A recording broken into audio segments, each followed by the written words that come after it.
À propos des poètes nègres, vous dites « En vérité, nous sommes des lamentins qui, selon le rythme mythe africain, vont boire à la source comme jadis lorsqu'ils étaient quadrupèdes ou hommes. » Quel est le sens de cette comparaison?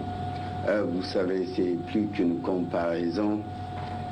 C'est un symbole au sens étymologique du mot, c'est-à-dire un mythe. Le lamentin est un mammifère aquatique dans le genre du phoque. Les lamantins vivent en général dans les eaux douces, mais il se trouve qu'Adjilor, c'est un bras de mer d'eau salée. Et on dit que les lamantins remontent le bras de mer et la nuit vont boire l'eau douce des fontaines. Si vous voulez, ce pèlerinage à la source du lamentin est le symbole du pèlerinage que les poètes négro-africains, que les poètes nègres doivent accomplir en général pour retourner aux sources de la négritude. Vous laissez entendre que la raison est menacée chez un poète nègre lorsqu'il écrit. Oui, la raison est menacée. Nous avons, j'allais dire, subi, non. Nous avons eu la chance d'avoir été formés par la France. Ce sont des apports fécondants. La raison est un apport fécondant, mais il ne faut pas que la raison détruise la vie, il ne faut pas que la raison discursive détruise les sources de la raison intuitive. C'est dans ce sens que nous devons toujours nous garder de la raison discursive de ses excès. Ces poètes nègres, vous les comparez à ces voyants que l'Europe enferme dans ses prisons-asiles. Oui, ce sont les fous. Pour la civilisation classique, pour la philosophie classique, le fou est un anormal qui ne voit pas le monde tel qu'il est. Et vous savez que les poètes surréalistes ont insisté sur l'apport du monde intérieur, du monde des rêves et même de la folie. En Afrique noire, les fous ne sont pas considérés comme des anormaux, au contraire, comme les vrais normaux. Il y a eu une sorte de dégénérescence du bon sens, n'est-ce pas, de la raison intuitive au bon sens. Et en Afrique noire, les fous sont considérés avec beaucoup de vénération. On ne les abandonne pas, on leur laisse faire toute leur fantaisie. Pourquoi le nierais-je, écrivez-vous, les poètes de l'anthologie, les poètes nègres d'expression française, ont subi les influences, beaucoup d'influences, ils s'en font gloire.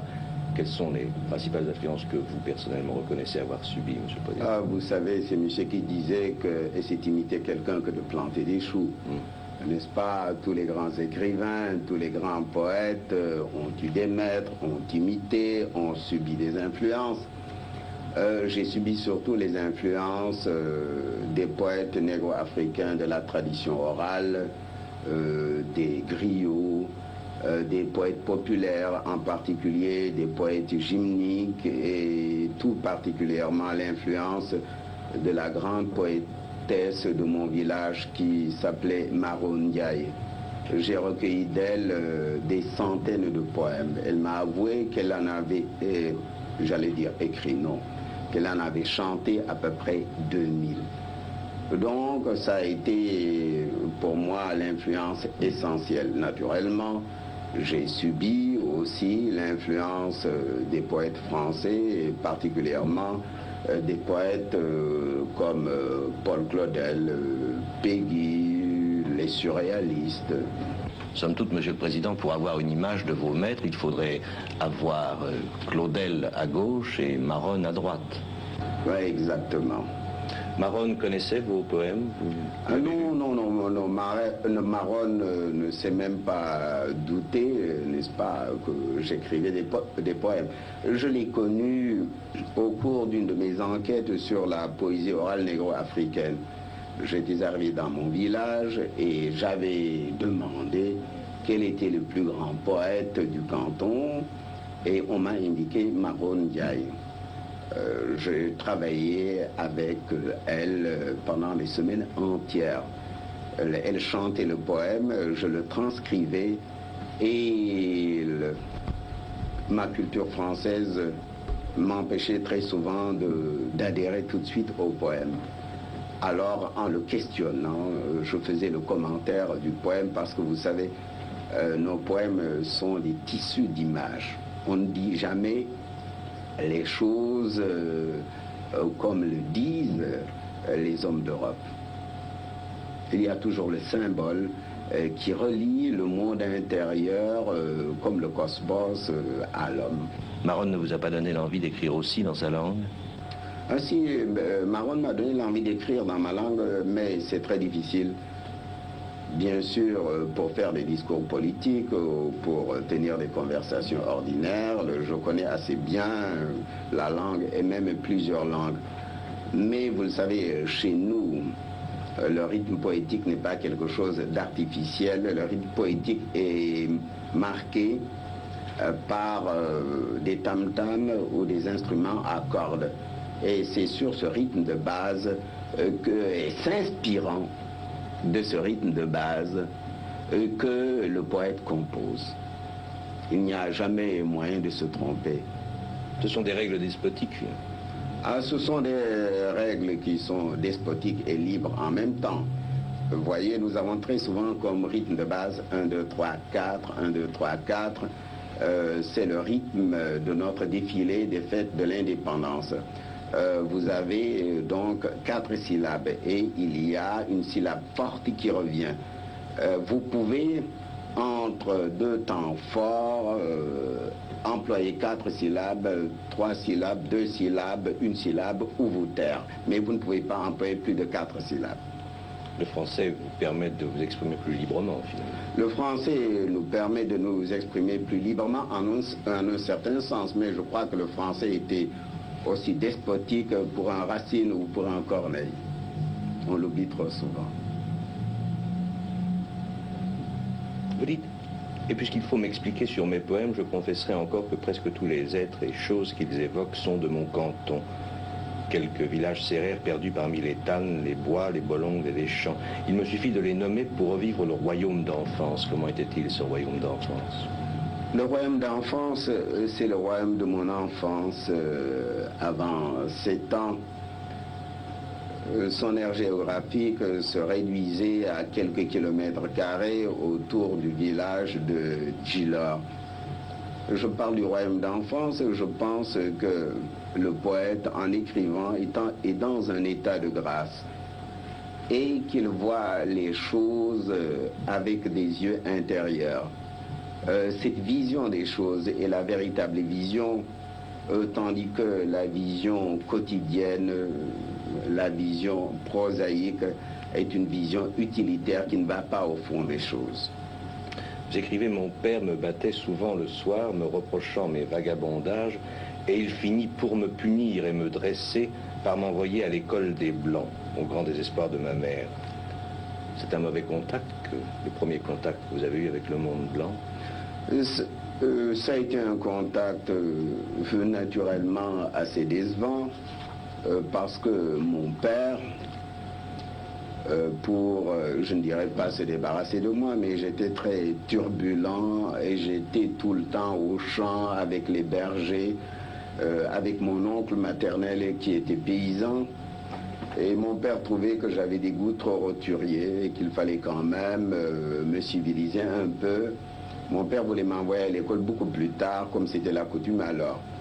Et à cause de ma nature turbulente, on m'envoya à l'école à l'âge de 7 ans à Joal et on me confia au curé de Joal, le père Dubois, qui était un Normand. Et naturellement, j'ai été dépaysé peu à peu. Je m'y suis fait, j'ai appris le catéchisme. J'ai commencé par apprendre quelques mots de français comme chocolat, confiture. J'avais un ami qui s'appelait René, je me le rappelle, qui était le fils du commissaire, qui était blond avec des yeux bleus, et ça me fascinait beaucoup. Quel est le premier poème français que vous ayez aimé, dont vous vous souvenez? Ah, je ne pourrais pas vous dire, mais je crois que c'était des poètes romantiques. quand je suis allé au lycée de Dakar, qui était alors un petit collège secondaire, et nous étions simplement une centaine d'élèves. Pensez-vous que nous autres blancs non africains, pensez-vous que nous puissions comprendre complètement les poètes nègres? Je pense que vous pouvez comprendre complètement les poètes nègres. Je vous donne un exemple. Le jazz, le bebop, la danse négro-africaine, il y a à Paris des jeunes gens et des jeunes filles qui sentent les rythmes nègres aussi profondément que les jeunes Africains. C'est parce qu'ils sont restés près des sources et qu'ils sont à la porte du royaume d'enfance. De telle sorte que pour comprendre la poésie négro-africaine, il faut se faire enfant, il faut se faire simple. Il ne faut pas ratiociner, il ne faut pas couper les cheveux en quatre, il faut s'abandonner au monde intérieur, au monde du rêve, du sentiment, de la sensibilité et je dirais même de la sensualité, parce que chez nous, la sensualité est quelque chose d'enrichissant. Ce n'est pas de l'érotisme, ce n'est pas la distinction du toi et du moi, c'est l'abandon du moi au toi, c'est la symbiose par complémentarité, c'est l'amour. Est-ce que ça n'est pas cela, justement, l'apport des poètes nègres au monde blanc? Je crois que ce pourrait être l'apport des poètes négro-africains au monde blanc. Dans la poésie négro-africaine, les valeurs de la sensibilité, de la sensualité, les images, les couleurs, les rythmes sont la matière essentielle de la poésie. Moi-même, quand je lis un poème français, ce sont les qualités sensibles, les qualités sensuelles du poème qui me frappent le plus. Je me rappelle, j'ai vu hier Britannicus, je crois que je ne l'avais pas relu depuis l'agrégation.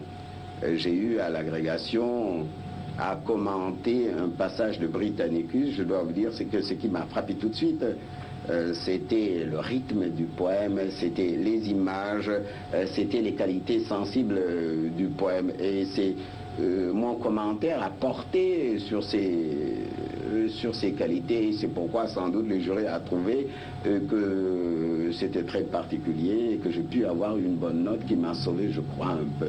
Est-ce que le rythme alexandrin n'est pas comparable finalement à ce rythme 3-4 que le défilé militaire mais exactement, le rythme alexandrin est comparable à ce rythme. Vous savez qu'un alexandrin est composé de 3 parties. Et l'alexandrin parfait, c'est le vers de Musset et la graisse mammaire ou le miel est si doux, n'est-ce pas? 1, 2, 3, 1, 2, 3, 1, 2, 3, 1, 2, 3. Mais ce rythme est moins banal, n'est-ce pas? Argo, septéléon, ville, des hécatombes, 2, 4, 1, 5. Il y a tout un jeu rythmique auquel on ne fait pas attention maintenant et quand on lit un poème français, un poème en vers alexandrin, comme on dit bonjour mademoiselle, comment allez-vous, il n'y a plus de poésie, on l'oublie trop souvent actuellement.